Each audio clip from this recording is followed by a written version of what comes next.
বাংলাদেশের উত্তাল পরিস্থিতির পরিপ্রেক্ষিতে বাংলাদেশ জ্বলছে, হিন্দুরা জাগো।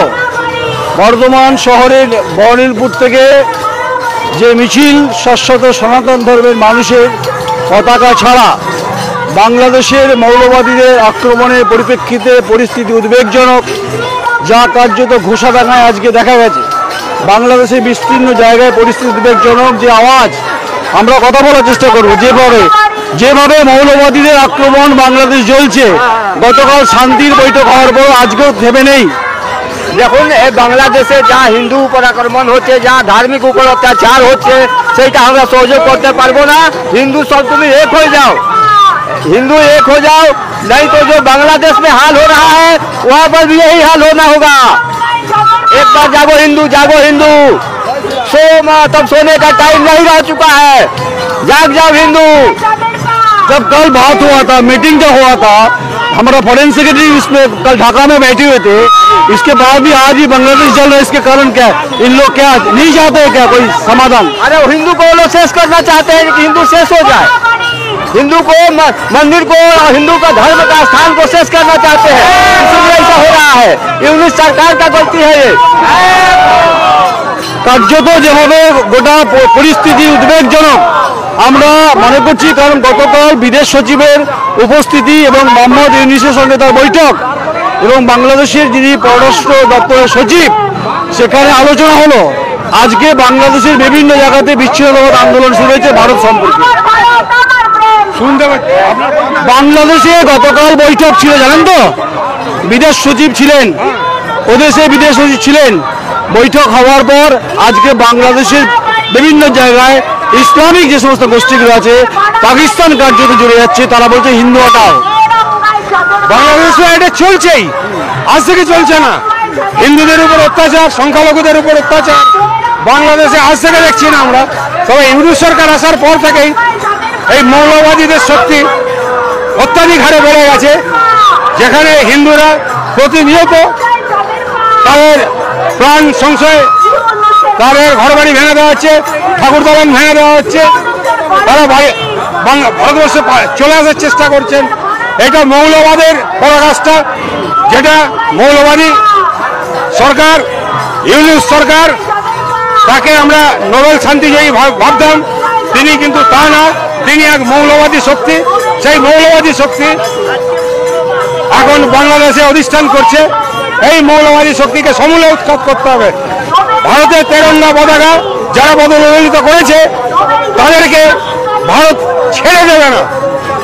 বিদেশ সচিবের সফরের পরেও যখন মৌলবাদী আক্রমণ চলছে, তখন এর পরিণতি কিন্তু বাংলাদেশকে ভুগতে হবে, মৌলবাদীদের ভুগতে হবে।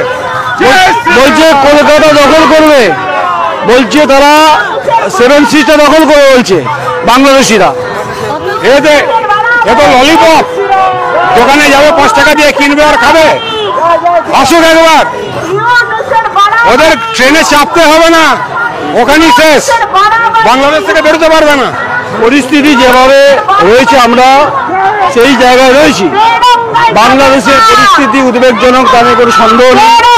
যারা প্রত্যেকে রয়েছেন তারা কিন্তু প্রত্যেকের হাতে জাতীয় পতাকা নিয়ে তারা বাংলাদেশের সাম্প্রতিক পরিস্থিতির গোটা বিষয়গুলো কার্য উদ্বেগ প্রকাশ করছে। শুধু বর্ধমান নয়, সারা পশ্চিমবঙ্গ, সারা ভারতবর্ষের বিভিন্ন প্রান্তর থেকে কার্যত হচ্ছে। এখানে লেখা আছে বাংলাদেশের অশুভ শক্তির বিনাশ হোক, ব্যবস্থাপনা হিন্দু ঐক্য মঞ্চ।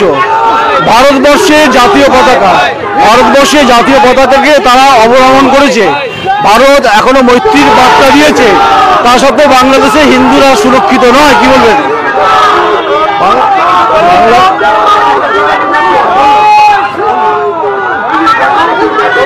হ্যাঁ, কিছু বলছেন? আমি কিছু বলতে পারবো না, প্রচার বিভাগ বলবে। কে বল? আপনি বলতে পারবেন? হ্যাঁ, তো আমরা কি এখানে কি করছি? আমরা তো রাষ্ট্রের কথা বলছি, রাষ্ট্রের কথা তো আমরাও বলছি।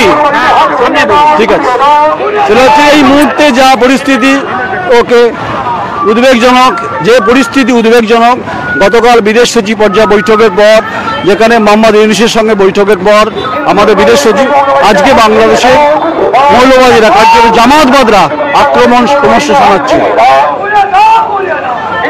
দেখুন, আজকে বাংলাদেশে হিন্দুরা যেভাবে নিরন্তর ক্রমাগত নির্যাতন আমাদের উপর হয়ে চলেছে, আমাদের কেবলমাত্র হিন্দু হওয়ার অপরাধে তাদেরকে চাকরি থেকে বরখাস্ত করা হচ্ছে, মা বোনেদেরকে বলে বলে তুলে নিয়ে যাওয়া হচ্ছে। আমার ওপার বাংলার হিন্দু ভাই বোনেরা অত্যাচারিত। তাই একজন হিন্দু হিসাবে আজকে সমস্ত ভেদাভেদ ভুলে রাজনৈতিক অস্পৃশ্যতা দূর করে হিন্দু ঐক্য মঞ্চ পূর্ব বর্ধমান জেলার আহ্বানে আমরা সবাই এখানে এসেছি। সবার আগে আমরা একজন গর্বিত হিন্দু, গর্বিত ভারতীয়। আর তাই ওপার বাংলার হিন্দুদের অত্যাচারে আমাদেরও প্রাণ কাঁদে। সেই ওপার বাংলার হিন্দুদের অত্যাচারের প্রতিবাদে তাদের পাশে দাঁড়াতে আমরা এখানে এসেছি। বেশ, আমার সঙ্গে একজন কথা বলবো, সেটা হচ্ছে বলছে লালমনিরহাট তারা কেটে নেবে, চিকেন নেক তারা বন্ধ করে দেবে, শিলিগুড়ি তারা কাটবে। বাংলাদেশ নিজেকে কি মনে করছে? আমাদের হিন্দু ভাইদের উপর অত্যাচার হচ্ছে। আমরা বাংলাদেশের হিন্দু ভাইদের বলতে চাইছি, আমরা তোমাদের সাথে আছি। জয় শ্রীরাম। কার্যত লেলিহান শিকায় প্রত্যেকটি মানুষ, ভারতবর্ষের আপামর ভারতবর্ষের মানুষ, তারা বারবার করে যে কথা বলার চেষ্টা করছে, ভারতবর্ষ ধর্মনিরপেক্ষ রাষ্ট্র, বহুত্ববাদের রাষ্ট্র। সেই রাষ্ট্রের এখন অবধি যেভাবে বিদেশ পর্যায়ে বিদেশ সচিব বৈঠক করেছেন, গতকাল মুখ্যমন্ত্রী বিধানসভায় দাঁড়িয়ে বলেছেন, তা সত্ত্বেও বিদেশ সচিব বৈঠকের পর যে আক্রমণ জামাতবাদ দেখিয়েছে, যে জঙ্গিবাদ কার্যত দেখিয়েছে, তা কোনোভাবেই ভারতবর্ষে মেনে নিতে পারেন না। কারণ মানুষ যারা রয়েছেন তারা মনে করছেন যে পরিস্থিতি বাংলাদেশের অবস্থা, বাংলাদেশ উদ্বেগজনক অবস্থায় রয়েছে। কি বলবেন? বাংলাদেশে ভয়ঙ্কর পরিস্থিতি চলছে। বাংলাদেশে হিন্দু মা বোনেদের উপর নির্যাতন করা হচ্ছে, বাংলাদেশে হিন্দুদের সম্পত্তি লুট করা হচ্ছে, বাংলাদেশে মন্দির ধ্বংস করা হচ্ছে, সাধু সন্ন্যাসীদের মিথ্যা মামলায় ফাঁসানো হচ্ছে, আমাদের সন্ত প্রভু চিন্ময় প্রভুকে বিনা কারণে জেলবন্দি করে রাখা হয়েছে। তারপরে রোজ আক্রমণ করছে ভারত সম্পর্কে এবং ভারতকে কথায় কথায় হুমকি দিচ্ছে। তারই প্রতিবাদে আজকে সনাতনী জাগরণ মঞ্চের তরফ থেকে আমাদের বর্ধমান শহরে প্রতিবাদ মিছিল। প্রত্যেকের ভাষা এক, প্রত্যেকের বক্তব্য এক। ওরা বলছে কলকাতা আক্রমণ করবে, বাংলাদেশের হিন্দুদের উপর অত্যাচারীদের বিনাশ হোক, এবং আমরা বলছি বিনাশ নয়, আমরা চাই বহুত্ববাদী ভারতবর্ষ। তারা বলছে কলকাতায় ঢুকবে, তারা বলছে বিএনপির একজন নেতা বলছে কলকাতা ঢুকে তারা দখল করবে, বাংলা বিহার উড়িষ্যা দখল করবে। বাংলাদেশের মৌলবাদীরা এবং বিএনপির নেতৃত্বরা কার্যত তারা বলছেন ওরা কোনোদিনই আমাদের দেশকে ওরকম দখল করতে পারবে না। ওদের ওই যে চিন্তা ভাবনা নিয়ে আছে ওরা থাকুক। ওই বললো সেদিন শুনলাম 300 না 3000 হাতে টানা রিক্সা নিয়ে ভারতবর্ষ দখল করতে আসছে। এর থেকে বেশি আর কিছু বলার নেই।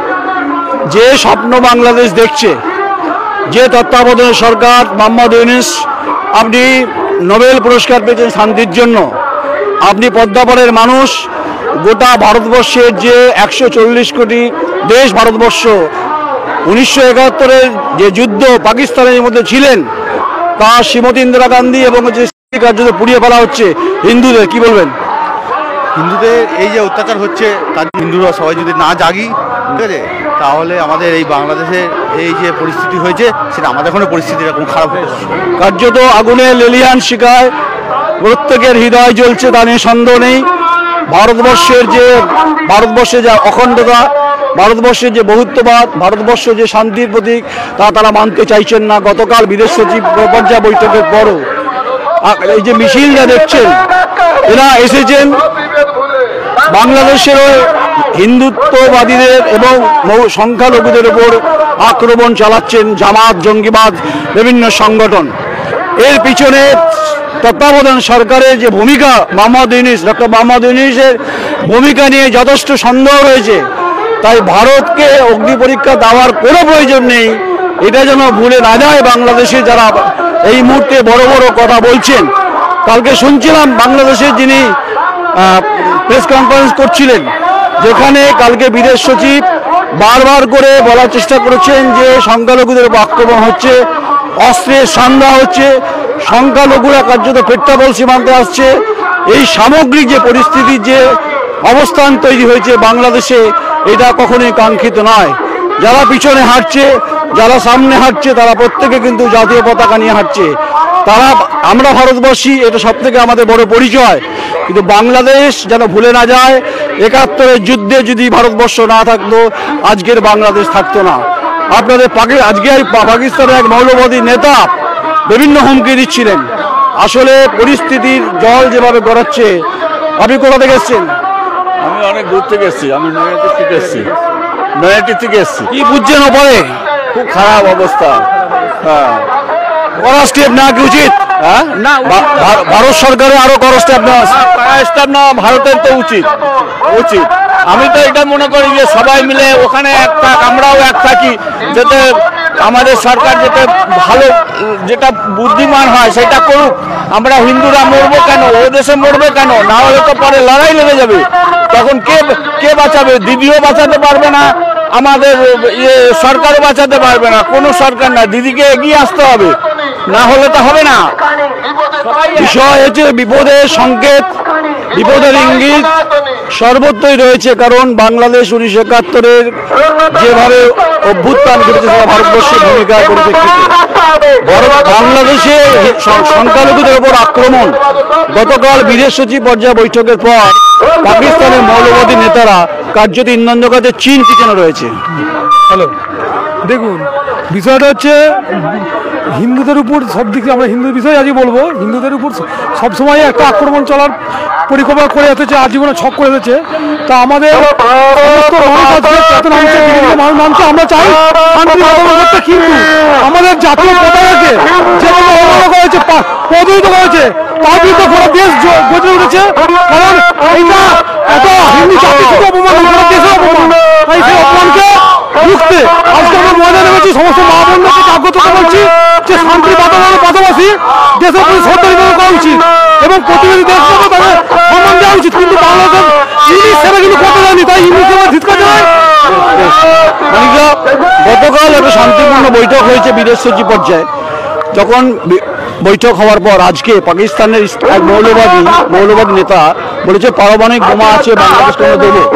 চীন কার্যত ইন্ধন যোগাচ্ছে, আর ওখানকার বিএনপি নেতারা বলছে কলকাতা দখল করবে, আবার বলছে রিক্সায় করে তারা সীমান্তে আসবেন।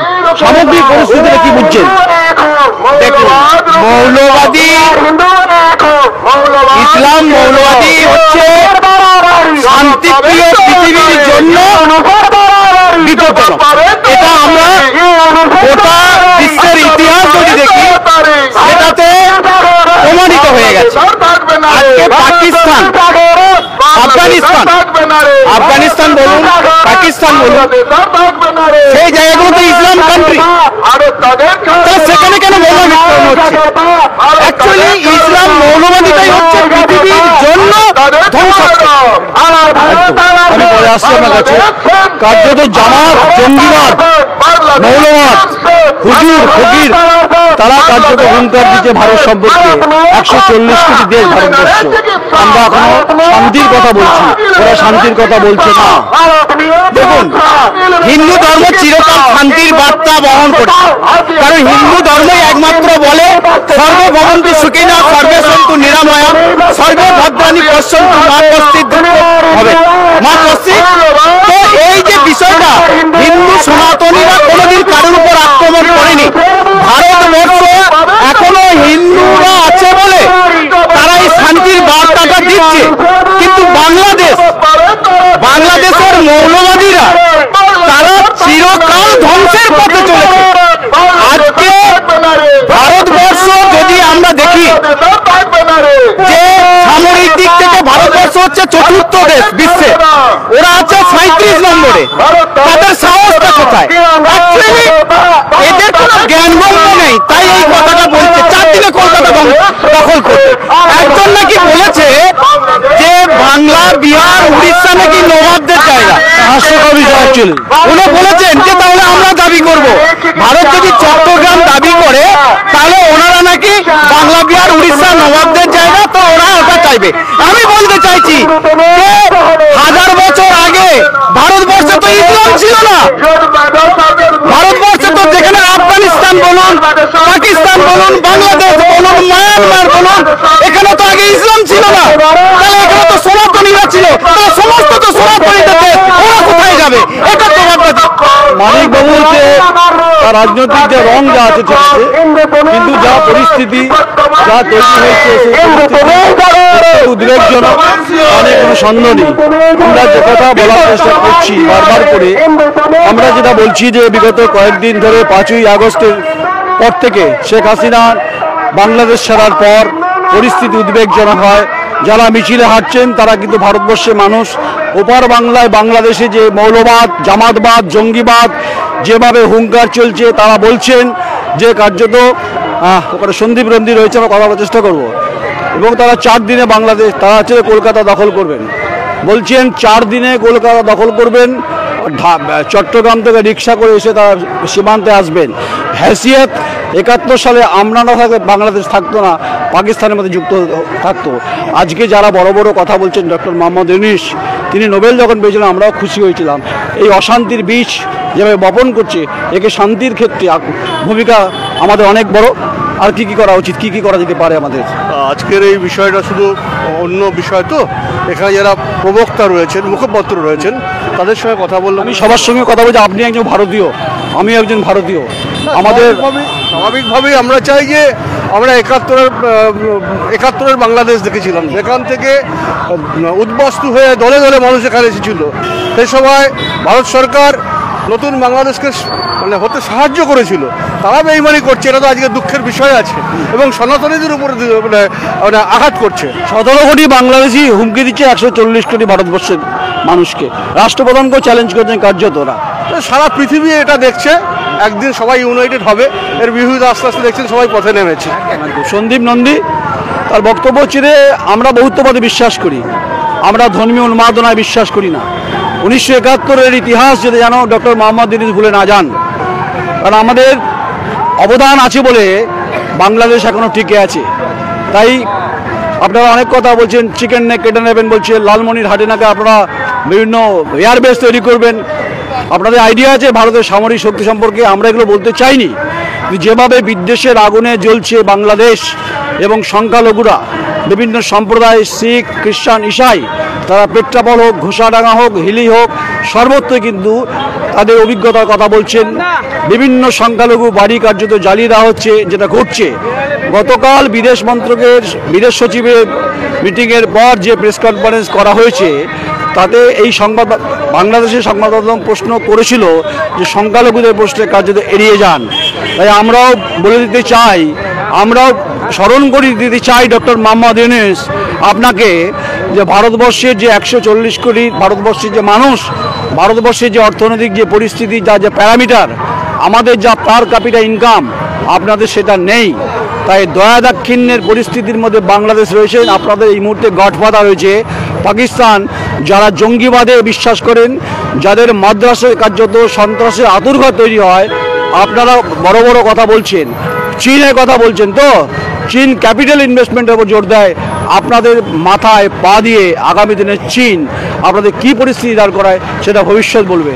তাই ডক্টর মোহাম্মদ ইউনূস কার্যত ঘেরাটোপে ঘিরে গেছেন জামাত, বিএনপি থেকে শুরু করে যে সমস্ত আলগাওয়াদী নেতা আছেন বাংলাদেশের সামগ্রিকভাবে, রংপুর হোক, চট্টগ্রাম হোক, খুলনা হোক, রাজশাহী হোক, পাবনা হোক, ময়মনসিংহ হোক, চট্টগ্রাম হোক, ঢাকা শহরে আপনাদের বিরুদ্ধে প্রতিবাদ করছেন অনেক মানুষ। এটা ভুলে যাওয়ার কোনো কারণ নেই যে বর্তমানে যে হিন্দু সংগতি মিছিল, বিভিন্ন সম্প্রদায়ের মানুষ জাতীয় পতাকা নিয়ে এসছেন। এটা তো ঘটনা যে ভারতবর্ষ স্বাধীনতা আমরা ছিনিয়েছি সাম্রাজ্যবাদের বিরুদ্ধে, ব্রিটিশদের বিরুদ্ধে আন্দোলন করে। তাই চট্টগ্রাম, অস্ত্রকার লুণ্ঠন, মাস্টারদাস সূর্য সেনকে ভুলে যাবেন না। আপনাদের জাতীয় কবি নজরুল ইসলাম, যিনি আমাদের চুরুলিয়ায় তার জন্ম, এটাও ভুলে যাবেন না। তাই রবীন্দ্রনাথ ঠাকুরের দেশের মানুষ আমরা, স্বামী বিবেকানন্দ দেশের মানুষ আমরা, আমরা ভাবে বুঝি, আমরা ধর্মকে গুরুত্ব দিই। তাই যে সমস্ত কথা বাংলাদেশে মাটির দাঁড়িয়ে বলছেন বা বলাচ্ছেন, এর পরিস্থিতি পরিবেশ আগামী দিনে কোন জায়গায় যাবে, রেসপন্সিবিলিটি ডক্টর মোহাম্মদ ইউনূস আপনার ঘাড়েই বর্তাবে, তা নিয়ে কোনো সন্দেহ নেই। তাই আগুনের স্পর্শে লেলিহান শিকায় আপনাদের শরীর ও মন পূর্বে, কারণ আপনারা বলছেন ইসকনকে নিষিদ্ধ করতে হবে। নট অনলি ইসকন বলছেন আপনারা, আসলে আপনারা বাংলাদেশকে এই মুহূর্তে পাকিস্তান বানাতে চান। যে পাকিস্তান সারা উন্নতশীল দেশের কাছ থেকে আর্থিক সাহায্যে তারা বেঁচে আছে, আপনারা সেই পথেই হাঁটছেন। আপনারা গতকাল যে বৈঠক ভারতের বিদেশ সচিব যে বৈঠক করার পরে আজকে কি করে যে ধরনের উস্কানিমূলক মন্তব্য আপনারা করছেন গোটা বাংলাদেশ জুড়ে যা জিগির তুলেছেন, এটা কিন্তু ভারতবর্ষকে ভাববেন না যে কোনোভাবে ভারতের একটা নীতি আছে, ফরেন পলিসি আছে, যে পলিসিটা খুব গুরুত্বপূর্ণ। এই যে গোটা মিছিল আমরা বলছি রে, দেখুন আরজি করে ইস্যুতে যখন রাস্তায় নেমেছিল মানুষ, তেমনি একইভাবে ওপার বাংলায় যখন কার্যত হিন্দুরা আক্রান্ত হচ্ছে, সেখানে কিন্তু কোনোভাবেই ভারতবাসীরা তারা থেমে থাকতে পারে না, ধর্ম বর্ণ নির্বিশেষে সবাই। এদেশের বহুত্ববাদের খুব গুরুত্বপূর্ণ এটাই হচ্ছে রং, এটাই হচ্ছে যে বর্ণ, যে আমরা ভারতবর্ষের মানুষ ওয়েট করি, দেখি আমরা চেষ্টা করি কতটা অন্তত শান্তির পথে আপনারা হাঁটতে চান, কিন্তু আপনারা হাঁটতে চাইছেন না। কেন চাইছেন না তার উত্তর ডক্টর মোহাম্মদ ইউনূস আপনি দেবেন। তাই বাংলাদেশের রপ্তানি আমদানির ক্ষেত্রে যদি যে করিডোরগুলো আছে সেগুলো যদি বন্ধ কন্টিনিউ চলতে থাকে, আপনারা কিন্তু সমস্যায় পড়বেন। ভারতের জল নেবেন, বিদ্যুৎ নেবেন। আমরা মনে করি ফেডারেল স্ট্রাকচারে এত রাষ্ট্রকে উপকার করা উচিত বা হেল্প করা উচিত কোঅর্ডিনেশনের পরিপ্রেক্ষিতে। এই যে বরণীরপুর থেকে শুরু করে কার্জন গেটের মাথা পর্যন্ত যে মানুষের যে মিছিল জাতীয় পতাকা নিয়ে পলিটিক্যাল প্ল্যাটফর্ম সরে, কেন আমরাও সাংবাদিক, আমরাও তো প্রতিবাদ করবোই তো প্রতিবাদ। ওখানে বসে ধর্মের জিগির তুলবেন, ওখানে আপনার ইস্কনের উপর আক্রমণ করবেন, আর আমরা ভারতবাসীরা চুপচাপ বসে দেখবো। আর কলকাতা দখলের স্বপ্ন দেখছেন না বিএনপি নেতা, আপনি বিরাট বড় নেতা, আপনি বলছেন যে কলকাতা প্রাক্তন সেনা নামিয়েছেন, যারা 70-71 যুদ্ধে ছিলেন যদি থেকে থাকেন, তাহলে ভারতবর্ষ কিন্তু 71-এর যে সামরিক শক্তি থেকে এখনকার সামরিক শক্তি কিন্তু অত্যন্ত গুরুত্বপূর্ণ, এটা যেন ভুলে না যায়। তাই যে বিকেলের যে পরন্ত বেলায় যে মিছিল, এটা দেশ বাঁচানোর লড়াই নয়, এটা লড়াই হচ্ছে যে ধর্ম এবং বিশেষ করে সংখ্যালঘুদের ওপর আক্রমণের পরিপ্রেক্ষিতে যেভাবে বাংলাদেশের বিগ্রহ, চট্টগ্রাম হোক, গোপালগঞ্জ হোক, মহিলাদের ক্ষেত্রে আপনারা যে নিদান দিয়েছেন, বোরকা হিজাব পরে বেরোতে হবে, আফগানিস্তান বাড়িয়ে রাখছেন আপনারা। আগামী দিনের অর্থনৈতিকভাবে প্রগতির ক্ষেত্রে বাংলাদেশে ডক্টর মোহাম্মদ ইউনূস সাহেব জবাব आपको देना पड़ेगा, জবাব आपसे मांगेंगे जरूर। তাই আমরা সামগ্রিকভাবে যে পরিস্থিতি যে আমরা দেখছি, এটাকে আমরা কোনো অ্যাম্বুলেন্স বেরোচ্ছে এবং আমরা এই যে সামগ্রিক যে পরিস্থিতির মধ্যে দিয়ে যাচ্ছি, আমরা একটা প্রায় 5ই আগস্টের পর থেকে বাংলাদেশের পরিস্থিতি অগ্নিগর্ভ, অবশ্যই অগ্নিগর্ভ। তাই প্রতিকারের জন্য, আলোচনার জন্য গতকাল বিদেশ সচিব ওখানে ছিলেন, বৈঠক হয়েছে, কিন্তু বিদেশ সচিবের বৈঠকের পর কোনোভাবেই কিন্তু কোনোভাবেই থামেনি। আমরা যেটা দেখছি যে গতকাল বৈঠক হলো, শান্তিপূর্ণ বৈঠক, বিদেশ সচিব পর্যায়ে ডক্টর মোহাম্মদ ইউনূসের বৈঠক হলো, সংখ্যালঘুদের কথা উঠে এলো। আজকে তারা আবার ধর্মীয় উন্মাদনা শুরু করেছে বাংলাদেশে। দেখুন, বাংলাদেশের যে ব্যবস্থা, ওরা ধর্মীয় উন্মাদনা নয়, ওদের একটাই কাজ হচ্ছে হিন্দু নিধন করা, হিন্দু শেষ করা। বাংলাদেশ যে সরকার এখন গঠন হয়েছে, যে উদ্দেশ্য নিয়ে পাকিস্তান থেকে সেপারেট করে বাংলাদেশ গঠন করেছিলেন মুজিবুর রহমান, শেখ মুজিবুর রহমানের সেই বাংলাদেশের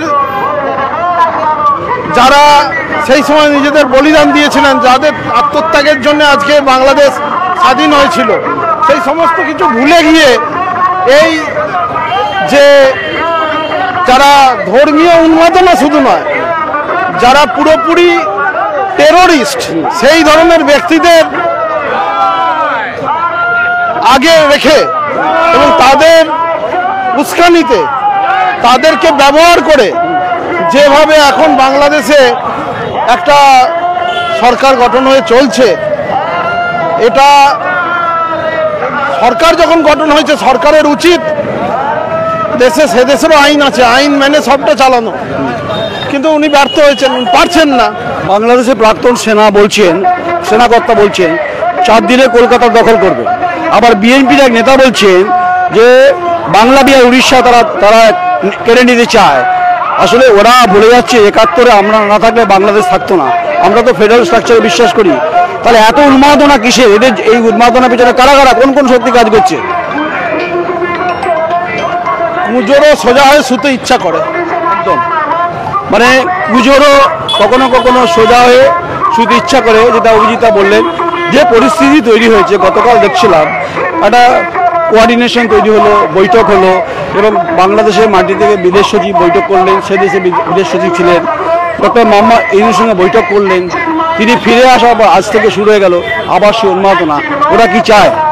আচ্ছা দেখুন, মোহাম্মদ ইউনূস যেটা চাইছে এটা তো খুব জানা কথা, ওনাকে ওখানে বসানো হয়েছে হিন্দু নিধনের জন্য।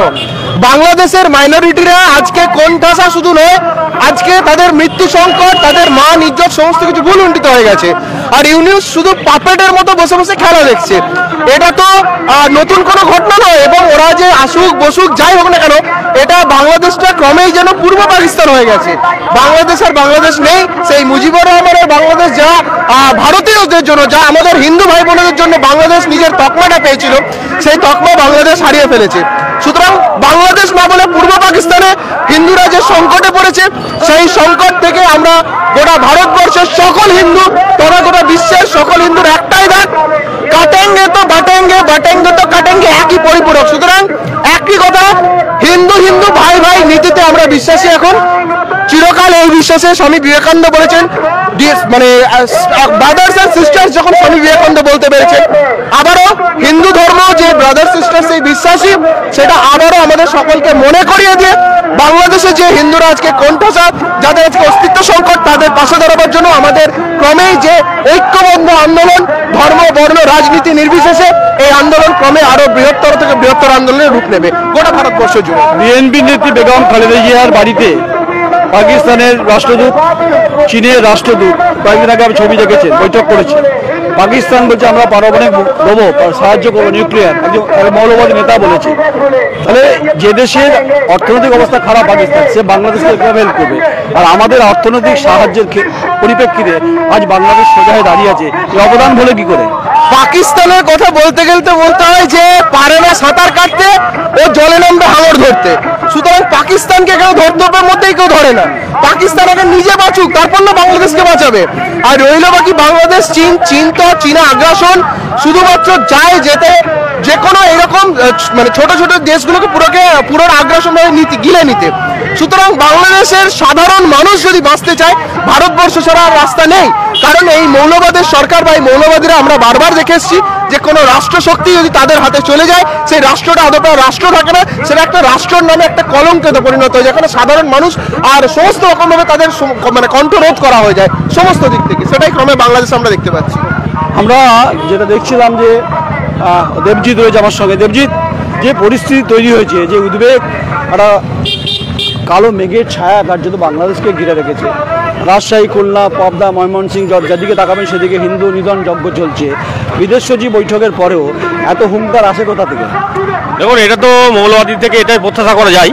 কারণ আমরা দেখেছি যে বাংলাদেশের নির্বাচিত সরকারকে গত 3 মাস আগে নির্বাচিত একটা সরকারকে, পুরো গণতান্ত্রিকভাবে নির্বাচিত সেই সরকারকে সরিয়ে মৌলবাদীরা আজকে সরকার মানে একটা অস্থায়ী সরকার চালাচ্ছে, এবং পুরো ব্যবস্থাটা ভেঙে পড়েছে, পুরো সিস্টেমটাই ভেঙে পড়েছে। তো এর জন্য মৌলবাদী এবং আমরা যাকে ইউনিস যে নোবেল পেয়েছিল বলা যায়, তার অবিলম্বে তার নোবেলটা ফেরত দিয়ে তাকে বাংলাদেশ থেকে তাড়ানো উচিত। কারণ উনি হচ্ছেন এখন মৌলবাদীদের দোষর হিসাবে ওখানে বাংলাদেশে এই ব্যবস্থাটাকে পুরোপুরি ভাঙার জন্য উনি দায়ী হয়েছেন। এবং উনি একের পর এক যে বয়ান দিচ্ছেন, সেগুলো ভারত বিরোধী বয়ান, এবং মানে বাঙালি হিন্দুদের বিপক্ষে গিয়ে উনি বয়ান দিচ্ছেন। এবং ওখানে আমাদের সনাতন ধর্মের যে সমস্ত মঠ মন্দির, ইস্কনের যে সমস্ত মঠ মন্দির রয়েছে, রামকৃষ্ণ মিশনের যেসব মঠ মন্দির রয়েছে, আমাদের যে হিন্দু মন্দির বা হিন্দু কালচার, তার উপরে উনি আঘাত আনছেন। এবং এটা পুরোপুরি পরিকল্পিতভাবে জিহাদিদের দ্বারা, এবং মানে ওনার মোহাম্মদ ইউনূসের নেতৃত্বে হচ্ছে, এটা বলা যেতে পারে। বাংলাদেশে মহিলাদের, হিন্দু মহিলাদের, সংখ্যালঘু মহিলাদের, মায়েদের সম্ভ্রাম অধিকার ভুলণ্ঠিত হচ্ছে। সেখানে তত্ত্বাবধায়ক সরকার চুপচাপ নীরব দর্শকের ভূমিকায়, পাপেটের ভূমিকায় রয়েছে। এটা তো মানে আশা করাই যায়, এটা তো মানে আমরা জানি যে মৌলবাদ কখনোই কোনো সরকার বা কোনো গণতান্ত্রিক প্রক্রিয়ায় ওরা বিশ্বাস করে না। ওরা তাদের মৌলবাদী যে এজেন্ডা, ওদের যে সমস্ত মানে মৌলবাদী কার্যকলাপ সেটাতে করাতেই ওরা হবে এবং সেই জন্যই ওরা উস্কানি দেবে। এবং এই উস্কানিতে আমাদের ওখানে হিন্দু মা বোনেরা এবং হিন্দু বোনেদের, বিশেষভাবে হিন্দু মা বোনেদের রেপ করা হচ্ছে এবং তাদের মানে আব্রু নষ্ট করা হচ্ছে। তো আমরা এটাই বলতে চাই, আমরা হিন্দু হিসেবে, বাঙালি হিসাবে, আমরা পশ্চিমবঙ্গের মানুষ এটাই বলতে চাই, অবিলম্বে এই হিন্দুদের ওপর, মা বোনেদের ওপর এই অত্যাচার বন্ধ হোক এবং এই অত্যাচার বন্ধ হয়ে সেখানে মানবাধিকার ফিরে আসুক। আজকে 10ই ডিসেম্বর, আজকে বিশ্ব মানবাধিকার দিবস এবং আমাদের জাতীয় মানবাধিকার দিবস। এই আজকের দিনে আমরা দাঁড়িয়ে আজকে মোদিজি যে দূত পাঠিয়েছেন, তো একদম পুরোপুরি বার্তা দিয়েছেন যে হিন্দু মামনের ওপর যে অত্যাচার হচ্ছে সেই অত্যাচার যেন উল্লঙ্ঘন বদ্ধ হয় এবং হিন্দুদের যে মানবাধিকার পদে পদে লঙ্ঘিত হচ্ছে সেই মানবাধিকার ফিরে দেওয়া উচিত। ওরা বলছে, ওদের প্রাক্তন এক সেনা মেজর এবং বিএনপির নেতারা বলছেন ওরা 4 দিনে কলকাতা দখল করবে। এক নাম্বার দিব যে বাংলা, বিহার, উড়িষ্যা নবাব সিরাজদৌল্লা যখন ছিলেন রাজত্বকালে ওরা ওটা নিতে চান, কারণ আমরা নাকি চট্টগ্রাম নিচ্ছি, এই কথা হচ্ছে, এই প্রোপাগান্ডা ওরা করে বেড়াচ্ছে। ইজ ইট পসিবল দ্যাট দেবজি যে কলকাতা দখল করা 4 দিনে আর বাংলা, বিহার, উড়িষ্যাকে ভাগ করে নেওয়া? দেখুন, এটা একদম মূর্খের মতো কথাবার্তা। আমরা জানি যে ওনারা মৌলবাদ বেসিক্যালি মূর্খ এবং ওরা মূর্খের স্বর্গে বাস করে। আজকে জানে না যে ভারতবর্ষের সামরিক মানে দক্ষতা কতটা এবং ভারতবর্ষের সামরিক তাকত কতটা। আজকে যদি আমরা দুখানা বেশি নয়, 2খানা জেট ফাইটার বিমানকে, রাফেল বিমানকে যদি আমরা ওড়াই, গোটা বাংলাদেশটা 2 ঘন্টার মধ্যে ধুলো হয়ে যাবে। তো এই সমস্ত অজ্ঞানতার স্বর্গে ওরা বাস করছে। কারণ মৌলবাদী যারা এবং মৌলবাদের মানে আঁকা যারা, তারা পুরোটাই হচ্ছে মানে অশিক্ষিত এবং তাদের ওই কোরআন, তাদের সর্বোচ্চ জ্ঞান হচ্ছে কোরআন আর হাদিস, তার বাইরে ওরা কিছু জানে না। তো এবং সেই কোরআন হাদিসেরও তারা মানে উল্টো ইন্টারপ্রিট করে। তো যে কারণে ওরা জানেন না যে ভারতের সামরিক ক্ষমতা কতটা। ভারতবর্ষের স্থলবাহিনী বিশ্বের 4র্থ স্থলবাহিনী এবং ভারতবর্ষের সামরিক ক্ষমতা এখন বিশ্বের 5ম সামরিক ক্ষমতার রূপে রয়েছে সারা বিশ্বের মধ্যে। তো ওনারা এই সমস্ত হুমকি দিচ্ছেন ওখানকার মৌলবাদীদের উস্কানির জন্য এবং আরও যাতে করে মৌলবাদী কার্যকলাপ বৃদ্ধি পায়, সেই জন্য ওনারা এইসব বলছেন। এসব বলে কোনো লাভ হবে না, কারণ ভারতবর্ষের সনাতনীরা, ভারতবর্ষের হিন্দু মানুষরা এবং সমগ্র ভারতবাসীরা জাতপাত নির্বিশেষে আমরা সবাই এক আছি এবং বাংলাদেশের এই সমস্ত মৌলবাদী কার্যকলাপকে আমরা ভুলুণ্ঠিত করতে পারবো, এটা আমাদের ধারণা, এবং ভারতবর্ষের সামরিক বাহিনীও পারবে। ইউনিটি অ্যান্ড ডাইভার্সিটি, এটাই হচ্ছে ভারতবর্ষে গুরুত্বপূর্ণ। আমরা এই মন্ত্রে, এই তন্ত্রেই বিশ্বাস করি। যে দেশে স্বামী বিবেকানন্দের মতো মহাপুরুষের জন্ম হয়েছে, যে দেশে শ্রী শ্রী ঠাকুর রামকৃষ্ণ পরমাংশদেবের মতো মহাপুরুষের জন্ম, রাজা রামমোহন রায়, কবিগুরু রবীন্দ্রনাথ ঠাকুর, কাজী নজরুল ইসলাম, আমরা কাউকে ভুলে যাইনি। ভুলে যাওয়ার কোনো কারণই নেই। আমরা মনে করি বিবিধ ভারত, বিচিত্র হচ্ছে বহুত্ববাদ, বিভিন্ন ভাষাভাষী সংস্কৃতির হচ্ছে ভারতবর্ষ। কিন্তু যেভাবে পদ্মাপাড়ের বাংলাদেশে যে পরিস্থিতি তৈরি হয়েছে, যেভাবে একটা বা একটা সংখ্যালঘুদের উপর আক্রমণ সানিয়ে আনা হচ্ছে, যেভাবে নিধনযজ্ঞ চলছে এবং হিজাব এবং হচ্ছে কার্যত মহিলাদের যে ফতেয়া, ওখানে মিস্টার প্রবাল রয়েছে, প্রবালদা একটা বিষয় হচ্ছে হিজাব আর হচ্ছে বোরখা পরে বেরোতে হবে। গোপালগঞ্জের ওটাকে আপনার মৌলবাদী বলবেন আর কি বলবেন, ওরা আফগানিস্তান বানাতে চাইছে, মেয়েরা ওখানে স্বাধীন নয়, সেটা ওনার বক্তব্য পরিষ্কার। কি বলবেন? অ্যাকচুয়ালি উগ্র মৌলবাদী মুসলমানদের হাতে নারীরা কোথাও সুরক্ষিত নয়। শুধু হিন্দু নয়, বিশ্বের সমস্ত সংখ্যালঘু এবং মুসলমান ঘরের নারীরাও তারা ব্যবহার করে শুধু নারীকে পণ্য হিসাবে। আর আমরা নারীকে অর্থ, সম্পদ, বিদ্যা, শক্তি সবাই দেবী বানিয়েছি। আমার আর ওদের সংস্কৃতির মধ্যে পার্থক্য ওটাই। সেই জন্যে গোটা বিশ্বে ভারতবর্ষ হিন্দু রাষ্ট্র হবে না, সঙ্গে সঙ্গে বিশ্বের অন্তত 51টা দেশ হিন্দু রাষ্ট্র হবে। এবং আমার এই সনাতনী ধর্মের যে প্রচার, এটা যেভাবে চলছে, ইউনুসের মতো একটা ক্ষুদ্র নোবেল কেনার লোক, তার হিম্মত নেই। ভারতবর্ষ তো, কলকাতা তো দূরের কথা, ভারতবর্ষ তো দূরের কথা, বিশ্বের সব দেশ হিন্দুত্বর কাছে মাথা নত করে সনাতনী গ্রহণ করবে। এবং গোপালগঞ্জ নয়, পশ্চিমবঙ্গ নয়, পশ্চিমবঙ্গেও 10টা এমন জায়গা ঘটে যায় যেখানে মমতা ব্যানার্জির নেতৃত্বে হিন্দুদের উপর অত্যাচার। বাংলাদেশের প্রসঙ্গ আসুন, বাংলাদেশের যারা মৌলবাদী আজকে কাজকর্ম চালাচ্ছে, আমি বলছি অচিরেই তারা নিজের অস্ত্রে নিজেরাই ধ্বংস হবে। 140 কোটি ভারতবর্ষের জনসংখ্যা, আর 17 কোটি জনসংখ্যা হচ্ছে Bangladesh. We don't compare of any country. আমরা অবশ্যই সনাতন ধর্ম, শাশ্বত সনাতন ধর্ম, বিভিন্ন ধর্মকে আমরা সম্মান করি, গুরুত্ব দিই। তাই যে বিকেলের পরন্ত বেলায় যে পায়ে পায়ে যে মানুষের যে সম্মিলিত আওয়াজ, সে বিভিন্ন সম্প্রদায়ের মানুষ এবং হিন্দু ঐক্য মঞ্চ, বিভিন্ন মঞ্চের তারা প্রত্যেকটি পলিটিক্যাল পার্টির প্ল্যাটফর্ম যেই যেখানে থাকে না কেন তারা সরিয়ে রেখে তারাও বলছেন, আমরাও বলছি যে ইউনিটি অ্যান্ড ডাইভার্সিটি ফিরে আসুক। আপনাদের অস্থির মস্তিষ্ক যেটা মাথায় ঘুরপাক খাচ্ছে, বাংলাদেশের যে সমস্ত মৌলবাদ, জঙ্গিবাদ, জামাতবাদ, ইসলাম সে কথা বলেনি। ইসলাম হচ্ছে শান্তির প্রতীক, যে কথা আপনাদের যারা পূর্বপুরুষ তারা জানেন। তাই যে দেশের অবদানে আপনারা আজকে বাংলাদেশের অর্থনৈতিক পরিস্থিতি উদ্বেগজনক, বাংলাদেশের শিক্ষা, সংস্কৃতি, কৃষ্টি এবং হচ্ছে বাংলাদেশের বিভিন্ন ক্ষেত্রে ভারতের উপর নির্ভরশীল হতে হয়। তাই এটা ডক্টর মোহাম্মদ ইউনূস সাহেব, আপনি জেনে রাখুন যে ঢাকা বিশ্ববিদ্যালয় হতে পারে, কিন্তু মনে রাখবেন যে বিশ্বভারতী বিশ্ববিদ্যালয়, প্রেসিডেন্সি বিশ্ববিদ্যালয়, কলকাতা বিশ্ববিদ্যালয়, দিল্লি ইউনিভার্সিটি, জামিয়া মিলিয়া ইউনিভার্সিটি, আপনাদের সেখানকার ছেলেমেয়েরা পড়াশোনা করতে আসেন। তাই ভারতবর্ষের যে শিক্ষা ব্যবস্থা, তার যে ভূমিকা, এটা সারা পৃথিবীতে সমাদৃত। যে দেশের মাটি রবীন্দ্রনাথের মাটি, যে মাটি বিদ্যাসাগরের মাটি, যে মাটি মহাত্মা গান্ধীর মাটি, যে মাটিতে ভারতবর্ষ তার সাম্রাজ্যবাদের বিরুদ্ধে লড়াইয়ের, বিপ্লবের যে বীজ আমরা বপন করতে পেরেছিলাম স্বাধীনতার আজকে প্রায় ৭৮তম দিনে।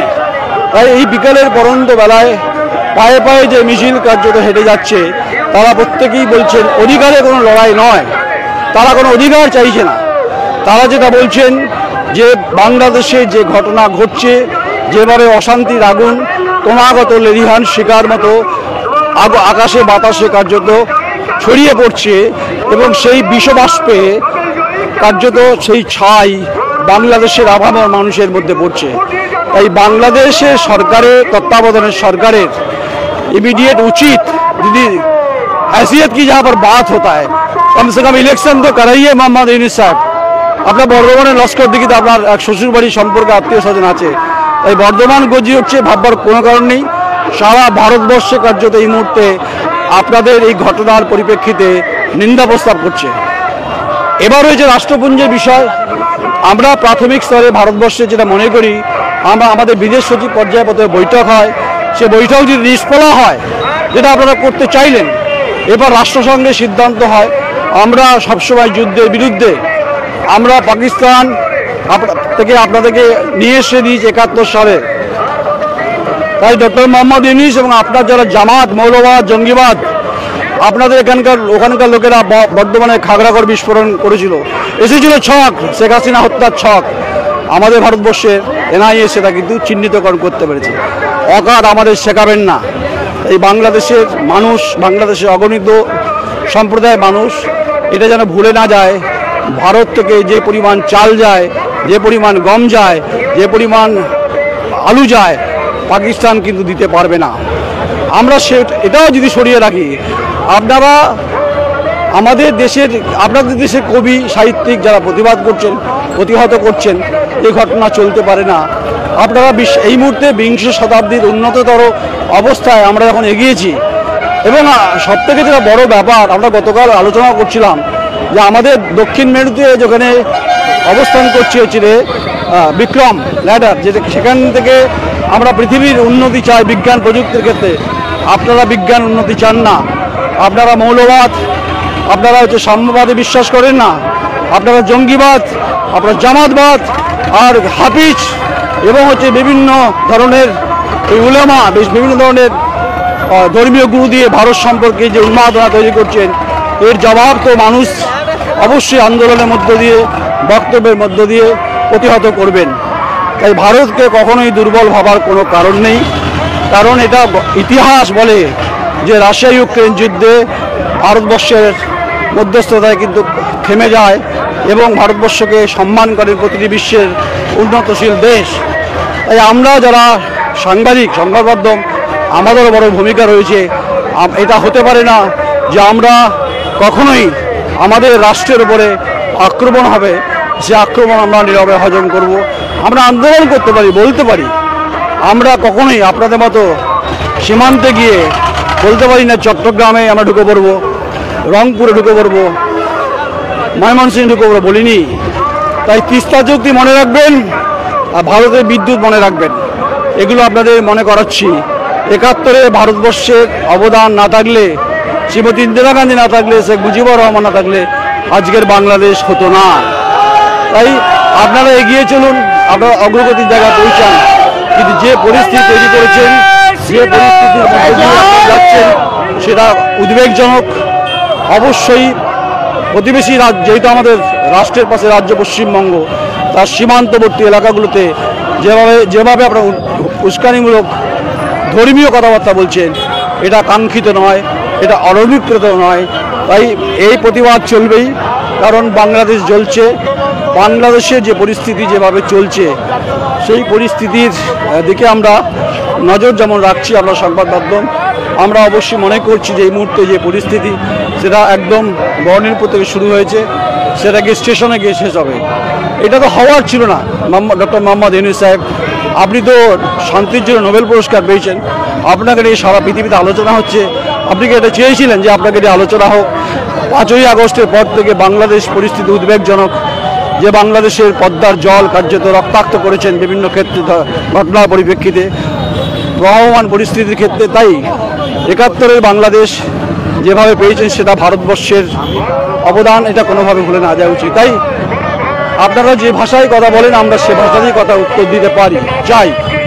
তাই সামগ্রিকভাবে যে বিকেলের যে রাজপথ, জিটি রোড, যে কাঁপানো আওয়াজ, যে সেটা কিন্তু সংখ্যালঘুদের বাঁচানোর জন্য এই আওয়াজ উঠছে। তাই ভারত তার জগৎ সভায় শ্রেষ্ঠ আসন লাভে, এটাই বাস্তব। আমি নয়ন রায়, আবার সহকর্মী সমীর দপাদার, নমস্কার।